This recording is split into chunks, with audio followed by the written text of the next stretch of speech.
எங்களுடைய படையாண்ட மாவீரா திரைப்பட பாடல்கள் மற்றும் முன்னோட்ட வெளியீட்டிற்கு வந்திருக்கிற நான் பெரிதும் மதிக்கிற அவர்கள் மீது நானும் என் மீது அவர்களும் பேரன்பும் பெரும்பாசமும் கொண்டிருக்கிற எனது மனதுக்கு நெருங்கிய உறவுகள்,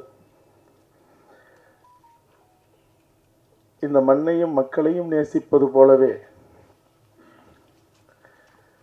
ஒரு பக்கம் என் திரைத்துறையையும் என் திரை குடும்பத்தையும் நேசிக்கிற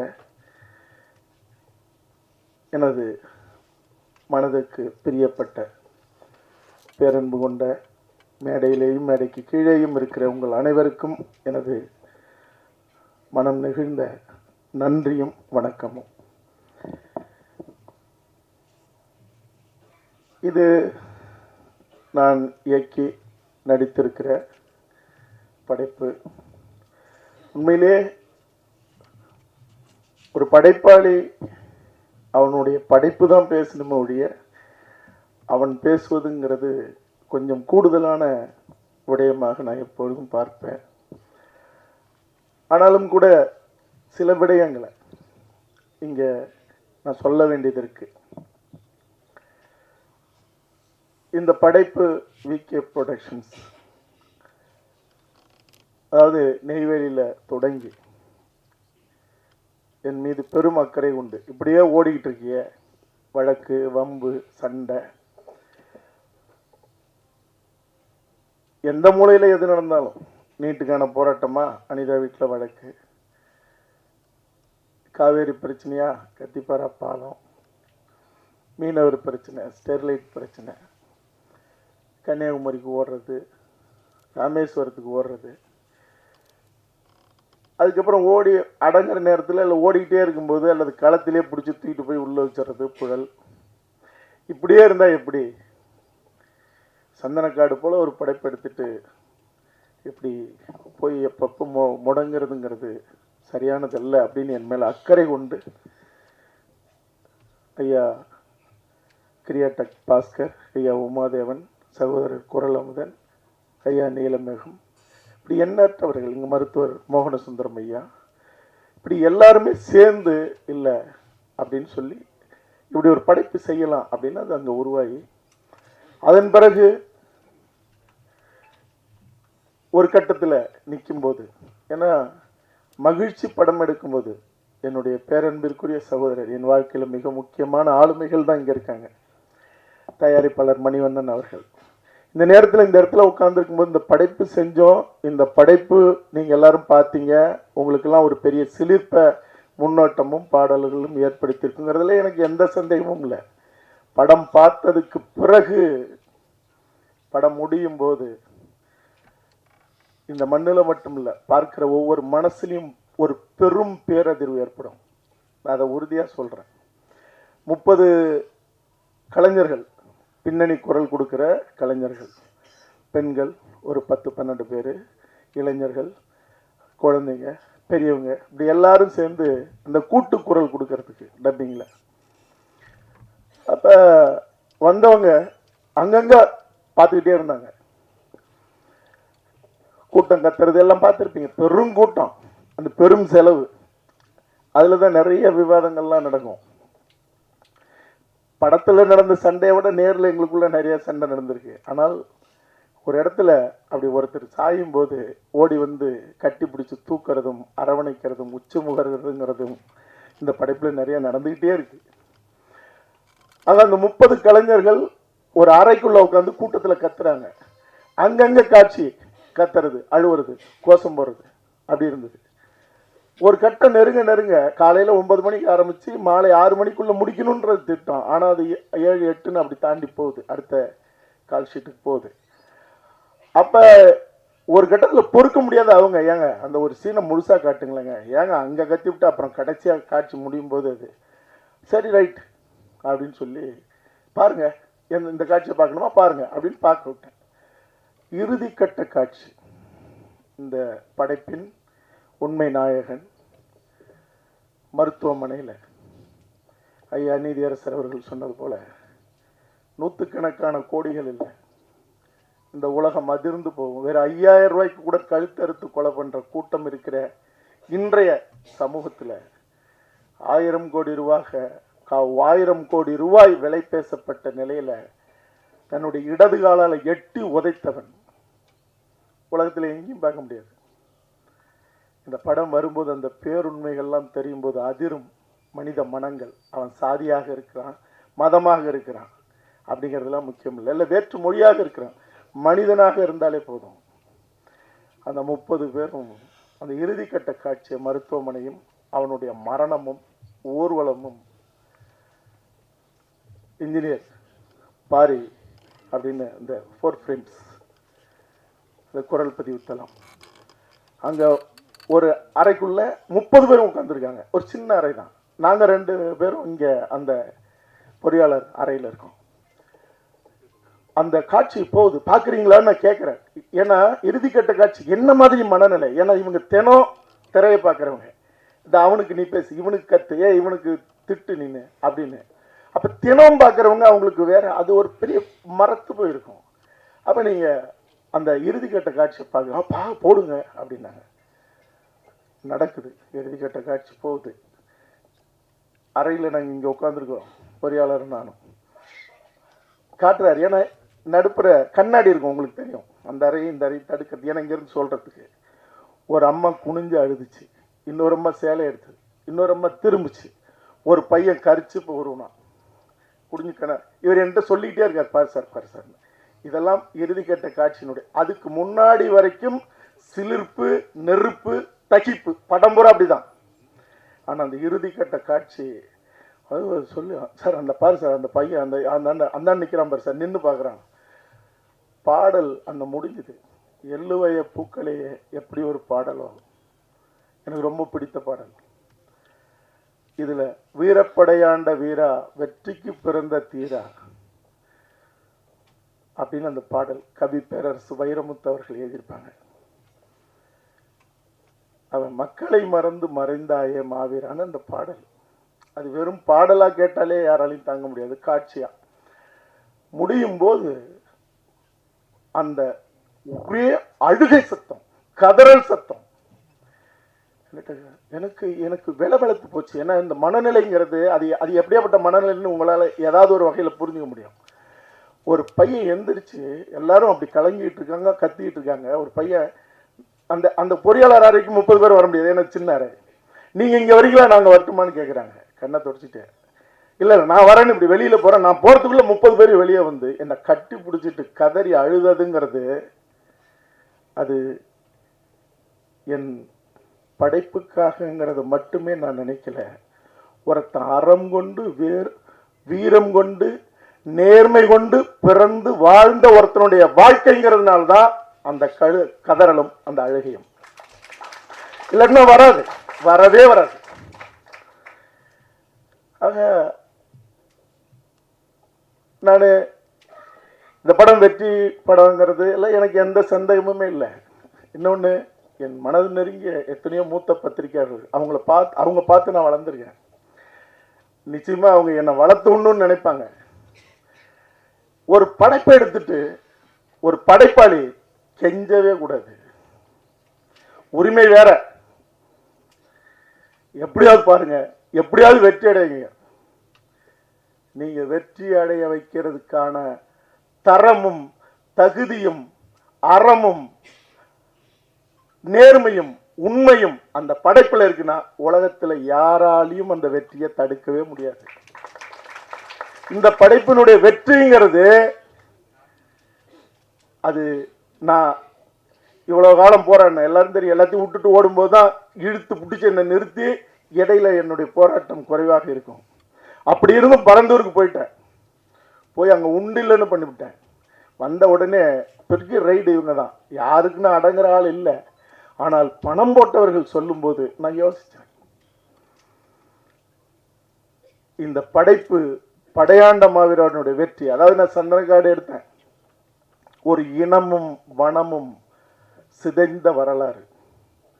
அதிகாரத்தை கையில் வச்சிருக்கிறவன் ஆட்சியாளனா இருக்கலாம், அமைச்சரா இருக்கலாம், காவல்துறை அதிகாரியா இருக்கலாம், எவனா இருந்தாலும் எங்கள் மண்ணில் அங்க நடத்தின அந்த காட்டு மிராண்டி வேட்டை வெறும் மான மயில மட்டும் அடிச்சு திங்கல, எங்கள் வீட்டு பெண்களை சிதைச்சு நூற்றுக்கணக்கான பேர் அந்த காவிரி ஆற்றுல தூக்கி போட்ட அந்த காட்டு மிராண்டிகள், அவன் தேவாரமாக இருக்கட்டும் இல்லை எண்ணற்ற அதிகாரிகளா இருக்கட்டும், உரிச்சு எரிச்சு சாம்பலாக்குன அந்த படைப்புல. ஏன்னா என் மொழியை பேசுகிற, என் இனத்தை சார்ந்த அல்லது என் மண்ணில் அவன் எந்த சாதியாக இருந்தாலும் யாராக இருந்தாலும் எங்கள் வீட்டு பெண்களையும் எங்கள் வீட்டு ஆண்களையும் அவன் அச்சுறுத்தினாலோ அடிமைப்படுத்தினாலோ அடிச்சாலோ அழிச்சாலோ அவன் எவனாக இருந்தாலும் அவன் இந்த மண்ணில் இந்த உலகத்து முன்னாடி தலைமுனையிலும் தான் நான் சந்தனக்காடு எடுத்தேன். அது ஒரு இனமும் வனமும் சிதைந்த வரலாறு. முந்திரிக்காடு ஒரு நிலமும் ஒரு இனமும் அழிக்கப்பட்ட வரலாறு இது. அந்த பின்புலத்தை பாருங்க. இந்த படம் பேசும், இந்த படம் அடிக்கும், இந்த படம் ஏற்படுத்துகிற அந்த கேள்வியும் வேள்வியும் பதில் சொல்றதுக்கு இங்க யாரும் இருக்க முடியாது, ஆள் இல்லை. ஆனால் அறம் பேசியதுனால், இந்த படத்தை எதையுமே செய்ய முடியாத ஒரு நிலை இருந்ததுனால இன்னைக்கு எல்லாத்தையும் தாண்டி அவங்கள நம்ம வாழ்த்துறதும் சரியானதா அல்லது தூற்றுறதும் சரியானதான்னு எனக்கு தெரியல. இந்த படத்தை பார்த்த சென்சார் போர்டு அதிகாரிகள் மெம்பர்கள் யாராலையும் எதுவுமே சொல்ல முடியல. பாடலை கொண்டுட்டு போகும்போது பல கட்டுகளை கொடுத்தவங்க படம் பார்த்தாதான் நாங்க பாடலுக்கு அனுமதி கொடுப்போம்னு சொல்லி முதல் முறையாக தமிழ் திரை வரலாற்றில் முடியாதுட்டாங்க. எனக்கும் அவர்களுக்கும் கடுமையான வாக்குவாதம். ஆனால் நான் படத்தை எடுத்து முடிச்சு கொடுத்தேன். கொடுத்ததுக்கு பிறகு நீங்க அவ்வளவு பெரிய மாவீரனுடைய வரலாறு இவ்வளவு செறிவாகவும் இவ்வளவு வலிமையாகவும் சொல்லும்போது ஏன் அவருடைய படத்தையே நீங்க தொடக்கத்தில் போட்டு சமர்ப்பணம்னு நீங்க செய்யக்கூடாதுன்னு என்னை கேட்டு அப்படிதான் நான் பதிவு பண்ணியிருக்கேன். ஆமா, இது காடு வெட்டி குரு அவர்களுடைய ஒரு பெரு வரலாறு, வீர வரலாறு. அவர் வரலாறு ஏன் எடுக்கணும் அப்படின்னா, நான் எதையும் உங்கள்கிட்ட மறைக்க தயாராக இல்லை. எந்த சமூகமானாலும் தமிழ் சமூகம் பாதிக்கப்படும் போதெல்லாம் ஓடி ஓடி நின்று போராடி மிக கடுமையாக பாதிக்கப்பட்ட நிலையில ஏன் நான் காடு வெட்டி குரு அவர்களுடைய வரலாறு எடுக்கணும்? ஆட்டோ சங்கர் வன்னியர் இல்லை, வீரப்பன் வன்னியர். ஆட்டோ சங்கர் எடுக்கும்போது நான் சாதியாக பார்க்கப்படலை. அனிதா வீட்டில் போராடும் போது இன்னைய வரைக்கும் என் மேல மட்டும் வழக்கு இருக்கிற நிலையிலும் என்ன சாதியா பார்க்கப்படலை. தேவர் கல்லூரியில தென்காசியில போய் மீட்டெடுக்கும் போது எல்லா சமூகத்தையும் சேர்த்து என்ன பார்க்கல. தூத்துக்குடியில 4 என் சக குடி பறையர்களை வெட்டி சாய்ச்ச அந்த நிலையில அங்க அவர்களுக்குரிய குலதெய்வத்தை அந்த சாமிக்கு அடிக்கல் நாட்ட நான் போகும்போது அதிகாலை 6 மணிக்கு தூத்துக்குடி விமான நிலையத்தில் கைது செய்யப்பட்டான். அப்ப கூட என்ன சாதியா பார்க்கல. ஆனால் ஒரு சமூகம் நேர்மையற்று பாதிக்கப்படும் போது, அது நான் பிறந்த சமூகமாக இருக்கும்போது ஒரு திரைப்படம் வருது, அந்த திரைப்படத்தில் இருக்கிற அந்த கதாபாத்திரம், அந்த கொடூரமான காவல்துறை அதிகாரி, அவன் வேற ஒரு தமிழ் சமூகம். அந்த சமூகத்தை கூட நான் சொல்ல மாட்டேன். ஏன்னா அவ்வளவு கொடூரமான தேவாரம் எங்கள் வீட்டு பெண்களை எத்தனை பேர் சிதைச்சு வன்புணர்ச்சி செஞ்சு 3 நாள் துணி கூட கொடுக்காம நிர்வாணப்படுத்தி நின்ன நிலையில அப்பொழுது கூட அந்த காட்டு மிராண்டினுடைய சாதியை நான் சொல்லல. ஏன்னா 50,000 ஆண்டுகள் வரலாறு கொண்ட தமிழ் பேரினத்தின் ஒரு பிரதிநிதி. அந்த சமூகத்தை சொல்லி இழிவுபடுத்தக்கூடாது. ஆனால் வேற ஒரு சமூகத்தவனை அவன் பேரை வச்சு, இவர் குரு அவர்களுடைய பேரை வச்சு அவர்களுக்குடைய சின்னத்தை அங்க பொறுத்து இன்னைக்கு அதை அவமானப்படுத்தின நிலையில ஏன் இது தவறு, ஒரு அற்புதமான படைப்படுத்திட்டு ஏன் இதை செய்யணுங்கும் போது திருமண பக்கம்லாம் என் காது செவிடாகிற அளவுக்கு நான் சாதி வெறியனாக கட்டமைக்கப்பட்டேன். அப்ப என்னுடைய நண்பர் என்னுடைய சகோதரன், ஒரு ஊடகவியலாளன், நீ செஞ்சது தப்பு, கௌதமன் கேட்டதில் என்ன குறை அப்படின்னு அந்த இயக்குனர்கிட்ட கேட்டபோது, ஆமாம் எனக்கு தெரிஞ்ச வரைக்கும் அவன் தாதா தானே, ரவுடி தானே, ஏன் உங்க கௌதமன் சந்தனக்காடு எடுத்தாருல்ல, அவனுடைய வரலாறு எடுக்கட்டும், சொல்லட்டும். சொன்னபோது ஒரு புன் சிரிப்பு மட்டும்தான். ஏன்னா என் இனத்தை பார்த்து, என் தமிழினத்தை பார்த்து சவால் விடும் போதே எவனாக இருந்தாலும் எதிர்கொண்டு ஐநா சபை வரைக்கும் போய் 3 முறை நின்னா, நான் பிறந்த சமூகத்தை நேர்மையற்ற முறையில் கரைப்படுத்தும் போது, அந்த சமூகத்தில் பிறந்ததுனாலேயே நான் கேட்டதுக்காக என்னை இப்படி கரைப்படுத்தும் போது, ஒருத்தன் அறத்தோடு வீரத்தோடு நேர்மையோடு வாழ்ந்த ஒரு வரலாற்றை அசிங்கப்படுத்தும் போது வேடிக்கை பார்க்க கூடாதுங்கிறது மட்டுமில்ல காரணம். நான் பூசி மொழிகள்லாம் ஒரு காலமும் பேசினதில்லை, இப்பவும் அதைத்தான் நான் சொல்ல போறேன். என்னன்னா, தமிழ் சமூகத்தின் உங்க உலகத்தின் மூத்த குடி தமிழ் குடி, கவிப்பேரரசு வைரமுத்து அவர்கள் எழுதியிருக்காங்க. அந்த மூத்த குடியில பெருங்குடி வன்னியர் குடி. அது பெருமைக்கோ தம்பட்டமாக சொல்றதில்லை. அந்த பெருங்குடிய நீ யாரோ ஒருத்தர் அசிங்கப்படுத்தும் போது ஒட்டுமொத்த அந்த தமிழ் சமூகம் அந்த அந்த அந்த தமிழ் சமூகத்தில் இருக்கிற அந்த பெருங்குடி கொந்தளிச்சு நீதி கேட்கும் போது, ஒரு மாடு ஆடு நாய்கிட்ட கால் பட்டா கூட அது கத்துச்சுன்னா ஐயோ சாரி அப்படின்றோம். நம்ம ஒரு பொருள் மேல கையப்பட்டா தொட்டு கும்பிடுறோம். ஒரு சமூகமே கதறுது, தப்புங்குது. ஆமா நான் சொல்லுவேன், உன்னால என்ன செய்ய முடியும், ஆமா அப்படின்னு என்ன திமிரு, என்ன அகங்காரம். இதே இடத்துல என்னுடைய சந்தனக்காடு, அந்த காட்டுமிராண்டிகள் சிதைக்கப்பட்ட அந்த செந்தமிழ் நாடுன்னு அந்த படைப்பெஞ்ச போட்டு இதே இடத்துல நான் பேசினேன்.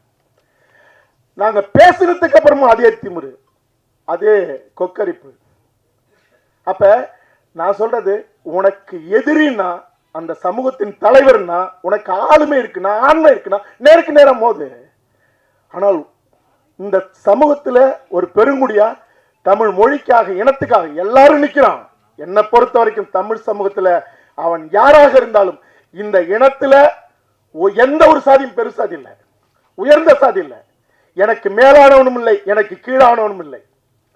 அப்படி ஒரு நிலையில நீ கொந்தளிக்கும் போது கூட திமிரா பேசுறதுங்கிறதும், அந்த சமூகம் நான் எதுக்குடா தமிழுக்கு நிக்கணும், நான் எதுக்கு இனத்துக்கு நிக்கணும், நான் ஏன் ஈழத்துக்கு நிக்கணும்னு ஒரு பெரும் இளைஞர்கள் கூட்டத்தை கொண்ட அந்த சமூகத்தை கோபப்படுத்தி பார்க்கறதுல உனக்கு என்ன நியாயம் இருக்கு, உனக்கு என்ன அறம் இருக்கு?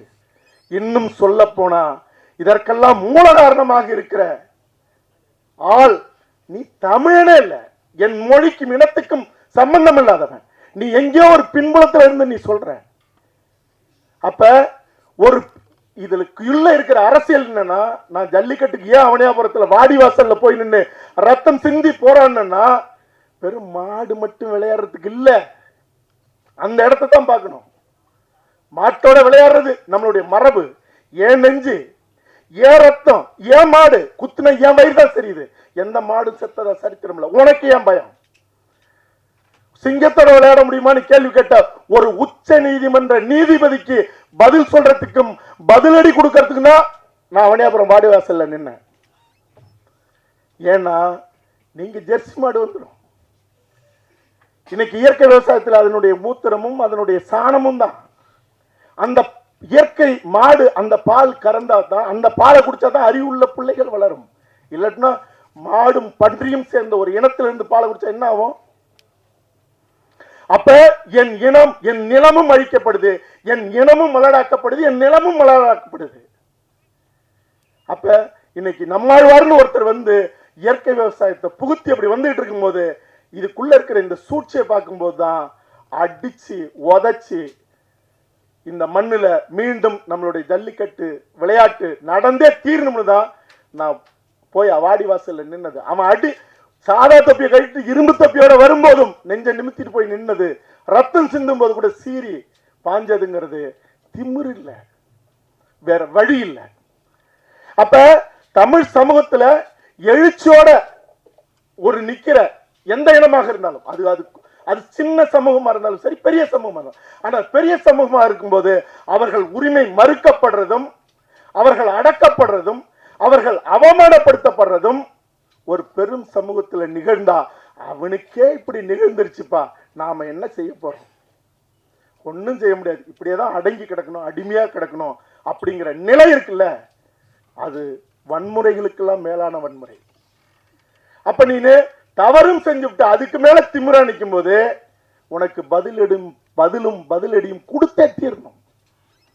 என் மண்ணுல உனக்கு இவ்வளவு திமிர் இருக்குன்னா அப்ப இந்த மண்ணுல இருக்கிறவனுக்கு எவ்வளவு இருக்கும்? அது திமிரா இருக்கணும்னு அவசியம் இல்லை, அறமாக வீரமாக இருக்கணும்.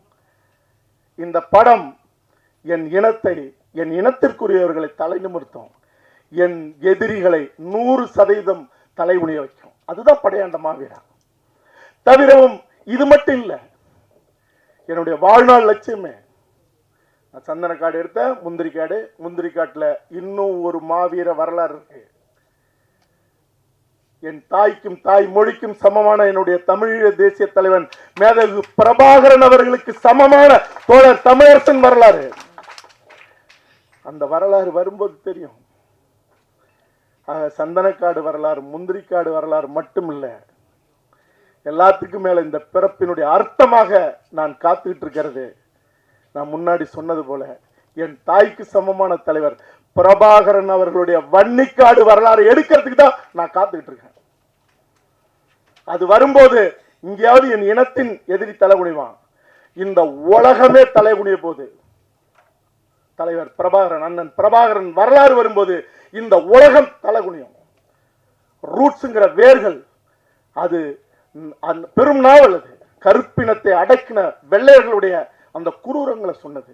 அது தொடராக 100 எபிசோடு வந்தது. 100வது எபிசோடு வரும்போது அமெரிக்காவினுடைய தலைநகரில் வெள்ளைக்காரர்கள்லாம் மண்டியிட்டு முட்டி போட்டு கையெடுத்து கும்பிட்டு எங்கள் முன்னோர்கள் செய்த பாவத்திற்கு நாங்கள் மன்னிப்பு கேட்கிறோம்னு சொன்னாங்க. வீரமும் அறமும் செறிந்த எங்களுடைய ஈழ போராட்டத்தை இந்த உலகம் தோன்றின காலத்திலிருந்து முடிகிற காலம் வரைக்கும் அப்படி ஒரு தலைவன் இந்த உலகத்தில் இல்லை, எந்த இலக்கியத்திலும் இல்லை. அண்ணன் பிரபாகரனுடைய வரலாறு நமக்கெல்லாம் தெரிஞ்சது கொஞ்சம். இப்படி அந்த வரலாற்றை செய்யணும், அதுக்கு தான் இந்த வரலாறு செஞ்சிருக்கேன். இந்த வரலாற்றில் நான் வெல்லணும். இந்த வரலாறே நாங்கள் போட்ட பட்ஜெட்டோட பல மடங்கு கூடிருச்சு. நான் இந்த வரலாறு நேரடியாக எடுக்க முடியாது. ஆனால் 15 ஆண்டுகளாக உலகம் முழுக்க சுத்திட்டு இருக்கேன். ஐநா சபைக்கு போறதோட நிக்கல, மீதம் இருக்கிற எவ்வளவு தளபதிகளை சந்திக்கணுமோ சந்திச்சு சேகரிச்சுக்கிட்டே இருக்கேன். ஆக இந்த வரலாறும் இந்த வெற்றியுங்கிறது என் இனத்திற்கான தலைநிமிர்வு. இப்படிப்பட்ட இந்த நிகழ்வுல என்னை ஆளாக்கியவர்கள், என் மீது பேரன்பு பெரும்பாசம் கொண்டவர்கள் எல்லாருமே இங்க நான் அழைச்சிருக்கேன். அது என்னுடைய அதாவது நான் நான் நான் நடிச்சு இயக்குன மகிழ்ச்சி படத்தினுடைய தயாரிப்பாளர் மணிவண்ணன் அவர்களாக இருக்கட்டும், இன்னைக்கு என்னை வச்சு படம் எடுத்த எல்லாருமே இங்க வந்திருக்காங்க. என்னை உருவாக்கினவங்க வந்திருக்காங்க. என் வாழ்க்கையில மறக்க முடியாதவங்க. நீங்க சிவசக்தி பாண்டியன் சார் நீங்க எடுத்துக்கிட்டீங்கன்னா மிக கடுமையான எதிர்ப்பு. காதல் கோட்டை காலமெல்லாம் வாழ்க, காலமெல்லாம் காதல் வாழ்க, கண்ணெதிரே தோன்றினாள், இந்த படம்லாம் எடுத்துக்கிட்டு இருக்கும்போது அவ்வளவு பெரிய நெருக்கடி. தங்கர் பச்சான் அவர் கூட கௌதமனுக்கு கொடுக்காத என்ன டைரக்டர் ஆக்குனாரு. அது சொல்றது எனக்கு ஒன்றும் இது இல்லை. மோகன் பையன் ஒரு 60 படங்கள் அசோசியேட்டா வேலை செஞ்சவர். நான் உண்ணாவிரதம் இருப்பேன்னாரு.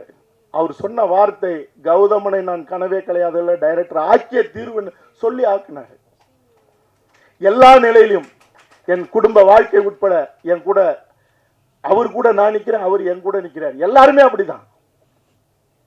அது மாதிரி இந்த படைப்பு ஒரு கட்டத்தில் தடைப்பட்ட போது நான் இருக்கேன், நான் கூடவே இருப்பேன்னு சொன்ன என்னுடைய சகோதரன் கிருஷ்ணமூர்த்தி, முதல்ல யாருன்னே தெரியாத வையினாரு, முன்னாள் எம்எல்ஏ அவரு ராஜான்ட்டு, திருப்பத்தூர் எம்எல்ஏ, ஃபோன் பண்ணி சொல்லி ஐயோ கௌதமனை அப்படி சொல்லிவிட்டான்னு சொல்லி என்னை பற்றி சொன்னதுக்கு அப்புறம் அண்ணா நான் சென்னைக்கு வரேன் அப்படின்னாரு. திரும்ப இது எந்த குரல்னு எனக்கு தெரியல, ஏன்னா இவர் தான் போன வையினவரை போன நான் ஏன் பதிவு பண்ணி வைக்கணும்னு. நேராக வந்தவர் எவ்வளவு வேணும்னு கேட்டாரு. ஒரே நேரத்தில் 2 கோடி பண்ணுங்க படம் அப்படின்னாரு. ஒரு கட்டத்தில் நிற்கும் போது அதுக்கப்புறமும் இந்த படம் ஒரு பெரும் பொருட்செலவு. ஏன்னா நினைச்சதை எடுத்துடணும். நான் கொஞ்சம் வதச்சதா தான் நினைக்கிறேன். கடைசி கட்டத்தில் ஐயா சரவணராஜ் அவர்கள் ஒவ்வொரு முறையும் அதை பார்த்துட்டு இவ்வளவு தூரம் வந்துருச்சுல்ல, அடுத்த கட்டம் நான் பார்த்துக்கிறேன் செய்யுங்க, நல்லா செய்யுங்க. இந்த விழாவை கூட சத்தியம் தியேட்டர்ல வைக்கணும்னு சொன்னவர் அவரு. என்ன செலவா பார்த்துங்க அப்படின்னா, ஆனா அது வேலை நேரமாக இருக்கு, காலை நேரத்தில் தான் தராங்க. இந்த அரங்கம் பத்தாது அப்படின்னு. ஆக இப்படி நீங்க செல்வா மாஸ்டர் என் கூட பிறக்கலன்னு நான் நினைக்கிறேன். முதல் முறையாக இந்த கதையை சொல்றேன் சார். சீனா நல்லா இருக்கு சார், ஸ்கிரீன் டிரைவர் நல்லா இல்லைன்னு சொல்லிட்டு எந்திரிச்சு போயிட்டாரு. எவ்வளவு உங்களுக்கு மாஸ்டர் சம்பளம்? வெளியே கேள்விப்பட்டிருக்கீங்களா? பெரிய சம்பளம் ஒரு நாளைக்கு. உண்மையா சொல்றேன், அந்த ஒரு நாள் சம்பளம் கூட முழுசா நான் கொடுத்தேனான்னு தெரியாது. ஆனா என் கூட 25 நாளைக்கு மேல இந்த படைப்பை ஒரு நெருப்பு தகிக்கிற அந்த காட்சிகள். ஏன்னா எனக்கு வெறி, நேரில் சண்டை போடுறதே மரபணுவில் இருக்கிறதுன்னு வைங்க. காட்சியாங்கிறது நான் விஜயகாந்தோடைய அவரை பார்த்து தான், சிவப்பு மல்லியை பார்த்தேன், எங்க அப்பா கம்யூனிஸ்ட் போராளி, அதை பார்த்து தான். ஆக இந்த அவர் என்னை பயன்படுத்தினதும், நான் அவருக்கு எனக்கு இதெல்லாம் வேணும்னு கேட்டதும், அவர் என் கூட செஞ்சு கொடுத்துட்டு எப்போ சார் எப்போ ரிலீஸ் சார், எப்போ பணம் வரும்னு ஒரு நாளும் கேட்டதில்லை. அது மாதிரி தினேஷ் மாஸ்டர், யாரை சொல்றது யாரை விடுறது? கிங்ஸ்லி என்னுடைய நண்பன், அதுக்கு முன்னாடியெல்லாம் நான் பார்க்கல. இப்போ நண்பன், அப்படி ஒரு நண்பனை பார்க்க முடியாது. ரெடின் கிங்ஸ்லியே. சமுத்திரக்கணி என்னுடைய 30 வருஷ கால நண்பன். என்ன நண்பன் செய்யணும், நான் வரேன், என்ன எதுவுமே கேட்கல. நீ தப்பா எடுக்க மாட்டேன்.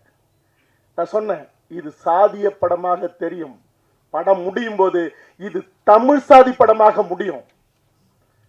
ஏன்னா இங்க சாதிய மர மனிதனை நினைன்னு சொல்லிதான் இந்த மொழிக்கும் இனத்துக்கும் சம்பந்தம் இல்லாத கூட்டம் 50 வருஷமா அடிமைப்படுத்த ஆண்டுகிட்டு இருக்கு. அதுக்காக சாதியை நான் நினைச்சு தூக்கி புடின்னு சொல்லல. உன்னை மறக்க சொன்னவன் நீ என்ன சாதின்னு அவனை கேட்கக்கூடாதுன்னு தான் அவன் உன்னை மறக்க சொன்னது. நீ சாதி எல்லாம் உன்னால எந்த காலத்திலும் மரத்தை விடு, மதத்தை விடு, சாதி விடுன்னா உடனே விட்டுறாங்களா? எவனா கூட சொல்லுங்க, மதத்தை விடுங்கன்னு எவனா சொல்லுங்களேன் பார்ப்போம். எவன் கேட்பான்? எவனுமே கேட்க மாட்டான். சாதியை விடுங்கன்னு சொல்லுங்க, கை தட்டுவான். எந்த சாதியை விட மாட்டான். என்னன்னா, எங்கள் மாமா வீட்டு சொந்தத்துக்கு கல்யாணத்துக்கு போயிருந்தேங்க, எங்கள் அத்தை வீட்டுக்கு போயிருந்தேங்க, யாருக்கு பொண்ணு கொடுக்கறது? எங்கள் சொந்தத்தில் தான் ஒருத்தர். அப்புறம் என்ன சாதி எங்கே ஒழியறது? எங்கே ஒழிச்சிங்க? நீங்கள் ஒழிக்க ஒரு காலமும் முடியாதுங்கிறது அது சாத்தியப்படுத்தலாம் ஒரு அறமான அரசு வரும்போது. ஆனால் ஏற்றத்தாழ்வு பார்க்கிற மனநிலையை அடியோடு வெட்டி வீழ்த்தணும். எனக்கு இவன் கீழானவன், எனக்கு மேலானவன் இருக்கக்கூடாது. அப்ப எல்லாரும் என் சகோதரன். இந்த படத்துல ஒரே ஒரு விஷயம் தான் நான் சொல்லியிருக்கேன், உன்னையும் இந்த மண்ணையும் காக்கணும்னா ஒரு தாய் மக்களா நில்லுங்கடாங்கிறது தான் இந்த படம். அது அவனுடைய அடையாளத்தோடு சொல்லியிருக்கேன். ஏன்னா எப்பவுமே எண்ணிக்கையில் குறைவானவர்களை எப்பொழுதும் தவறாக நடக்கூடாது.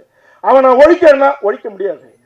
ஆனால் எண்ணிக்கையில் பெரும்பான்மை இருக்கிறவனுடைய மனசுல இருக்கிற அழுக்கை அகற்றாமல் இங்க ஒரு சமூக நல்லிணத்தை ஏற்படுத்தவே முடியாது. அந்த உண்மை தெரியாத எவனாவது நான் ஒழிக்கிறேன்னா, எவன் ஒழிச்சான்? ஏன் 50 வருஷமா ஒழிக்கல? சாதிய மர மனிதனை நினைன்னு சொல்லி ஆட்சி அதிகாரத்தை எங்கள்கிட்ட கொடுத்தா ஒழிச்சிருன்னு எவனா ஒழிச்சிருக்கான்? தமிழ் சாதி உரிமைகளை ஒழிச்சிருக்கான். இன்னும் ஏன் நம்ம இடஒதுக்கீடு கேட்கிறோம்? இன்னும் ஏன் சாதி வாரி கணக்கெடுப்பு நடத்த கேட்கிறோம்? ஏன் நடத்தல? நடத்த மாட்டேன். நீ யாருன்னு உனக்கு தெரிஞ்சிடும், எங்களுக்கு தெரிஞ்சிடும். அங்க உட்கார முடியாது.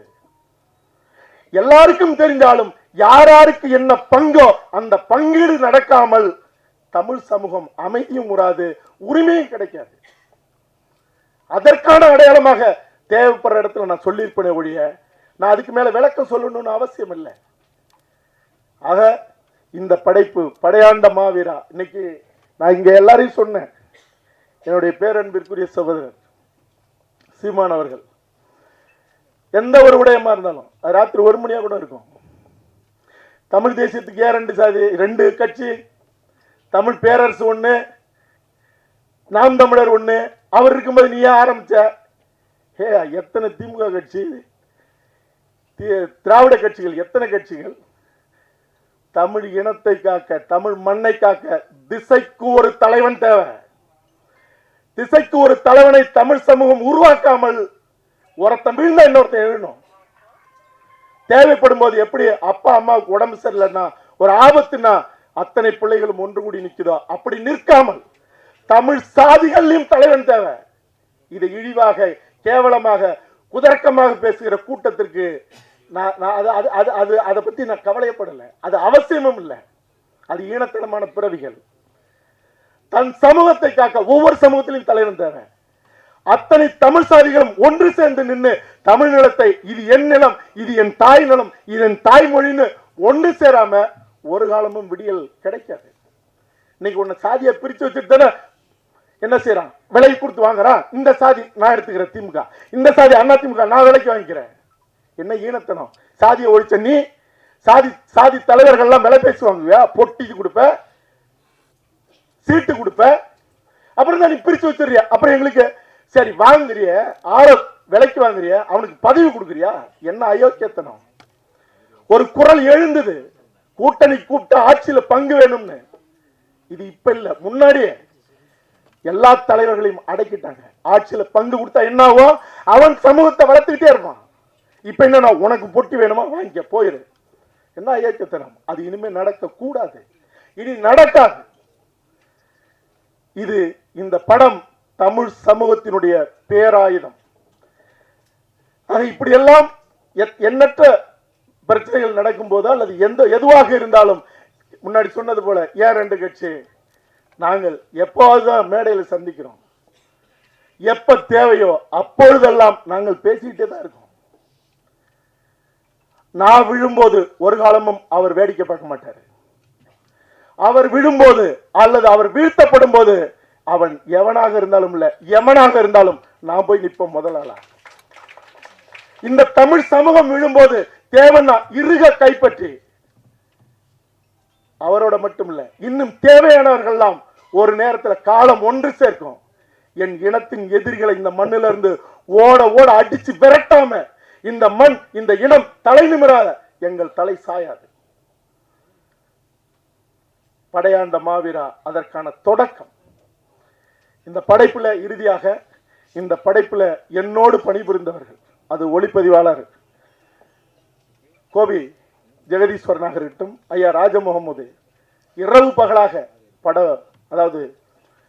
பட தொகுப்புல எடிட்டிங்ல எல்லாருமே, அவர் மோகனா இருக்கட்டும் ஆர்ட் டைரக்டர், இப்படி யாருன்னு நான் பிரிச்சு சொல்லணும்னு யாரும் தப்பா எடுத்துக்காதீங்க.